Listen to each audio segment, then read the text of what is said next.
The Pryority Report is brought to you by Cumberland Valley National Bank. Trusted for banking, known for caring. Visit them at cvnb.com. Chenault Vineyards, a place to create beautiful experiences. Visit them online at chenaultvineyards.com and kymedia.net. Welcome to the Pryority Report. In case you missed it, we had a primary election last week. And based on voter turnout, I'm assuming most registered voters in our county did in fact miss it. According to unofficial vote tallies from last Tuesday night's primary, only 16% of registered voters in Madison County cast their ballots in an election which featured races for crucial local offices such as Richmond City Commission, Madison County Judge Executive, and county magistrates. When you compare last Tuesday's numbers to the turnout in the 2020 primary election, you see a marked difference. Nearly twice as many voters cast a ballot in that election, which featured 0 local races. The difference? It was a presidential election year. Elections happen more than every 4 years, just so you know. While the primary election wasn't great for voter turnout, it was a stellar night for incumbents. Current Madison County Judge Executive Reagan Taylor swept past both of his challengers in the primary. He will face Democrat Chuck Gibbons in the fall.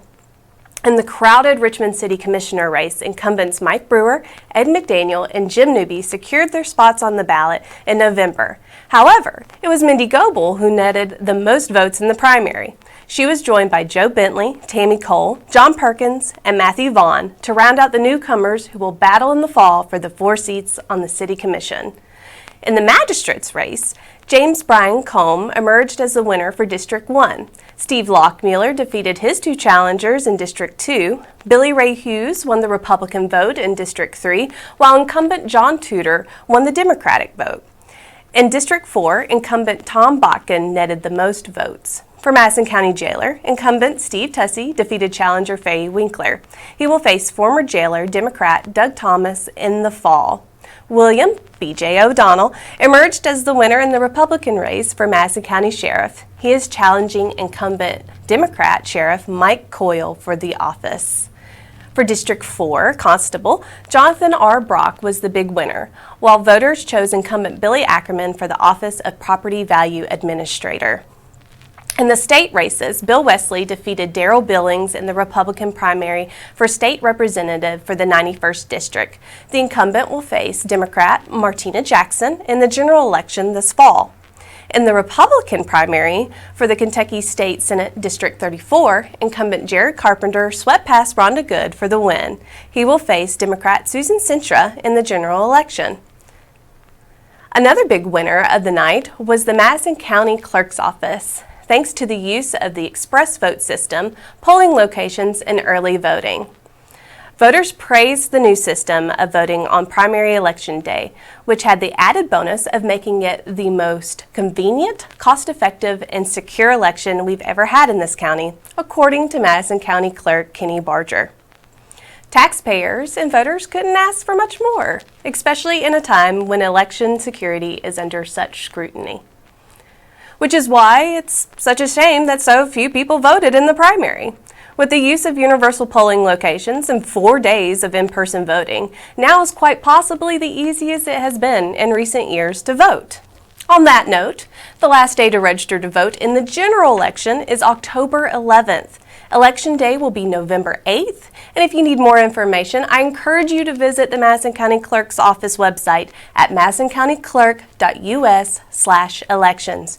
Barger even has his own YouTube channel where he shares information about his office and local elections, so check it out. In other news, Shana Vince Gilday, the man accused of killing Jordan Morgan in a deadly home invasion in February, was not allowed to change his plea to guilty but mentally ill. Prosecutors from the Commonwealth Attorney's Office said there must be evidence that Gilday is mentally ill before he can change his plea. Gilday had initially pled not guilty shortly after being arrested in late February. Last Monday, a not guilty plea was put in on his behalf by the Circuit Court. A pretrial hearing is scheduled for July 22nd. In April, Gilday was indicted by a grand jury on charges of murder, 3 counts of attempted murder, first-degree assault, first-degree burglary, and first-degree criminal mischief. Folks in Ferristown went before the Berea City Council last Tuesday night to plead with council members to consider residents' concerns about a proposed zone change for the area. During public comment, residents from Ferristown, along with others, asked the city to reconsider the plan to turn the area into an industrial zone, citing the potential impact on remaining Ferristown residents, as well as the need to preserve the neighborhood's unique history as an African American community. The request from citizens stemmed from a May 10th meeting of the Berea Planning Commission, in which the commission unanimously voted to recommend the zone change to Berea City Council members.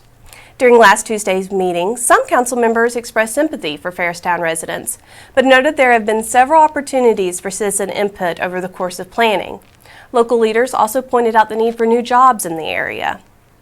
However, Berea City Council members Steve Cottle and Katie Startzman suggested hearing further input from citizens, at which point Cottle proposed a future work session before the city is required to cast a final vote. As Memorial Day approaches, millions of people around the country will be planning weekend travel trips, backyard barbecues, and time on the water. While Memorial Day weekend is often seen as the official kickoff of summer, this day has much more significant meaning, as it is a day to remember those who have died in service, making our freedom possible. With that in mind, special tours of Madison County's oldest and largest African American cemetery will be offered over the holiday weekend for people interested in the history behind some of the incredible people resting on Maple Grove's hallowed grounds. Several signs have been put up alongside graves to help tell the life story of the person buried. It comes as part of a collaboration between the Friends of Maple Grove and Richmond, Madison County's chapter of the NAACP. To sign up for the tour, call 859-544-7728 or 859-314-2720. Also, just in time for Memorial Day, a sign unveiling took place this morning in Berea, which honored local Vietnam veteran Captain Hugh Mac Bird. The sign denotes that a portion of Kentucky Route 21 will now be called the Captain Hugh Mac Bird Jr. Memorial Highway by action of the Kentucky Transportation Cabinet and the City of Berea. Captain Bird was a native of Berea and served during the Vietnam War as a member of the 1st Aviation Brigade and 220th Aviation Company. He piloted an aircraft known as the Bird Dog, a small Cessna used for reconnaissance and forward air control. On January 9, 1969, Captain Bird was returning to his home base when his aircraft was lost in action. His remains were never located, and he is among Vietnam War's missing in action. The local NAACP chapter also announced its plans to host a Juneteenth celebration. The official holiday is June 19th, but the NAACP's event will take place on Saturday, June 18th. This will mark the second year the local chapter will be celebrating Juneteenth, after it became a federal holiday last year. Juneteenth is the first new federal holiday since Martin Luther King Jr. Day was declared a holiday in 1986, year I was born. A health fair is set for 11 a.m. to 2 p.m. at the First United Methodist Multi-Ministry Center in Richmond.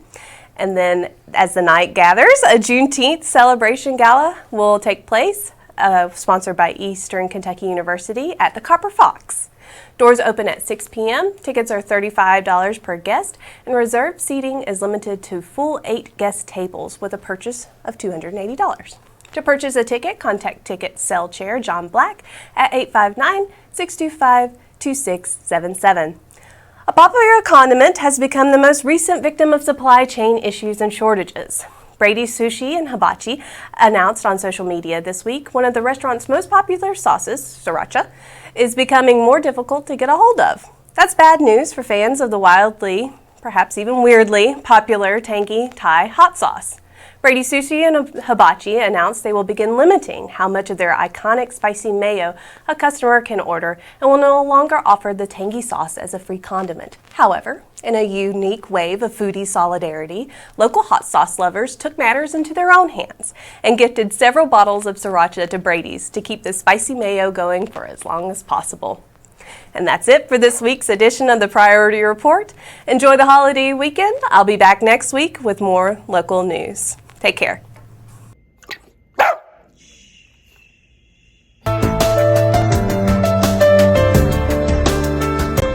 The Pryority Report is brought to you by Cumberland Valley National Bank.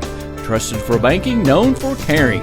Visit them at cvnb.com. Chenault Vineyards. a place to create beautiful experiences. Visit them online at ChenaultVineyards.com and kymedia.net. Download the Richmond Register News app on your favorite device or sign up and subscribe online at richmondregister.com.